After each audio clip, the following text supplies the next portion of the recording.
T'es vacciné? Non. Mais tu vas le faire quand? Ben, 2023, enfin, peut-être. Mais enfin, t'as pensé aux autres? Oui, mais d'après Christian Vélo... Non, mais t'es devenu complètement complotiste! euh, Non, mais quel égoïsme! Si chacun pense qu'à soi-même... Non, je suis pas vaccinée, mais mon frottis est à jour, je vote à gauche et je me suis tapé ton mec! Cette vidéo n'a pas pour but de prendre parti pour ou contre la vaccination. On laisse ce débat aux experts.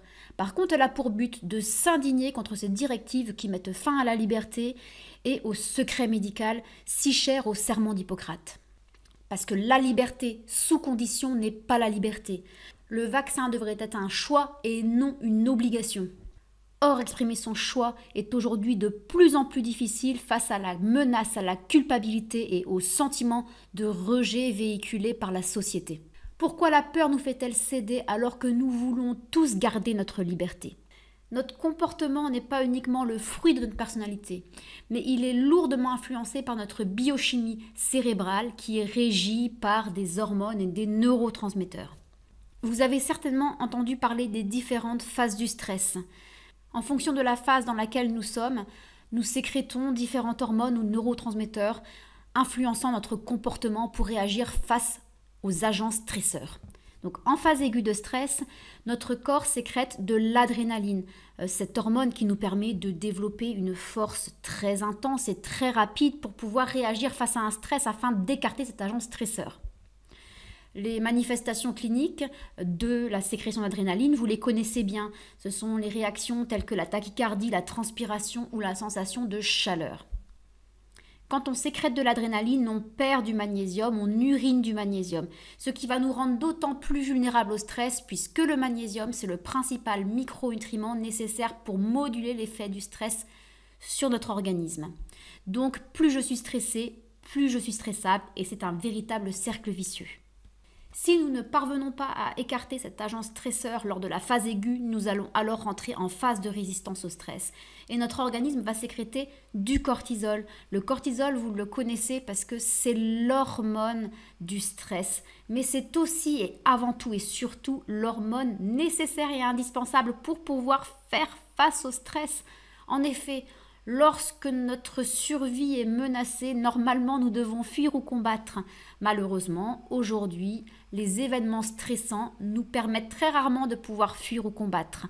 Donc Henri Laborie l'a déjà décrit depuis longtemps, lorsque l'on ne peut pas fuir, lorsque l'on ne peut pas combattre, nous nous inhibons.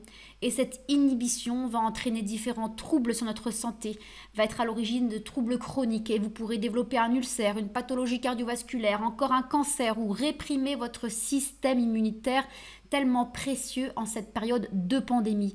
Donc en effet, on sait bien que le stress réprime l'immunité. Au cours de cette phase de résistance au stress, nous allons également diminuer notre sécrétion d'un neurotransmetteur tellement précieux qui s'appelle la sérotonine. Ah, la sérotonine, c'est le neurotransmetteur du lâcher-prise, de la sérénité. C'est également le neurotransmetteur nécessaire pour pouvoir prendre du recul. Et cette prise du recul est indispensable pour pouvoir aller chercher l'information, pour pouvoir s'informer, parce qu'en effet, quand on doit faire un choix vaccinal, ce choix doit être libre et éclairé, ce qui nécessite d'avoir accès à l'information. Et non pas seulement que à l'information qu'on reçoit passivement à travers les médias, non.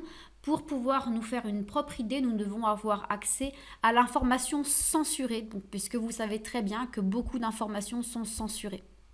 Et pour pouvoir être acteur, pour rechercher cette information, il faut quand même avoir une bonne dose de sérotonine pour pouvoir être en mesure de prendre du recul. Si vous voulez avoir accès à cette information censurée, je vous invite à rejoindre le collectif Réinfo Covid. Si vous ne souhaitez pas adhérer au collectif, vous pouvez toutefois regarder leurs vidéos sur Internet, sur leur chaîne YouTube Réinfo Covid.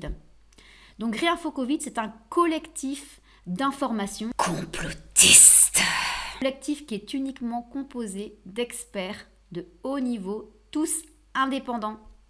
Donc ne laissez pas le stress grignoter votre sérotonine. De la même façon, en phase de résistance au stress, vous allez également épuiser votre dopamine. La dopamine, c'est le neurotransmetteur de l'entrain, de la combativité. C'est le neurotransmetteur de la motivation. Et donc, en phase de résistance au stress, lorsque vous n'avez plus de dopamine, vous n'avez plus envie de résister face au stress. Vous n'avez plus la force, la motivation pour le faire. Alors, c'est beaucoup plus facile pour céder à la vaccination malgré vos convictions. Non, mais tu pourras aller en vacances, et puis au resto, et puis... Enfin, si vous laissez le stress envahir votre quotidien, si vous n'avez plus l'énergie pour fuir ou combattre, vous allez finir par entrer en phase d'épuisement. Cette phase d'épuisement correspond à une baisse du cortisol. À force de sécréter du cortisol sur une période plus ou moins longue suivant les individus, vous allez finir par épuiser vos réserves. Vous n'aurez plus cette hormone nécessaire pour fuir ou combattre. Vous ne serez plus en mesure de faire face au stress. Et là, toute pression devient insupportable et il est beaucoup plus facile de céder que de résister.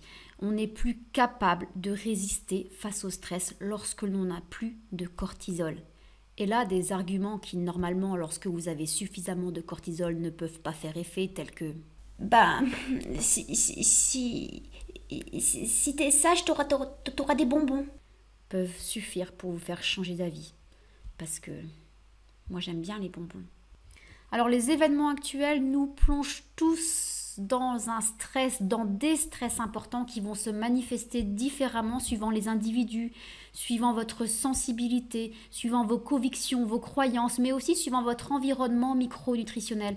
Donc en micronutrition, on peut vous aider à faire face à ces stress. Ces stratégies feront l'objet de prochaines vidéos. En attendant, protégez-vous, informez-vous et restez alignés avec vos propres valeurs. Alors, t'es vacciné ?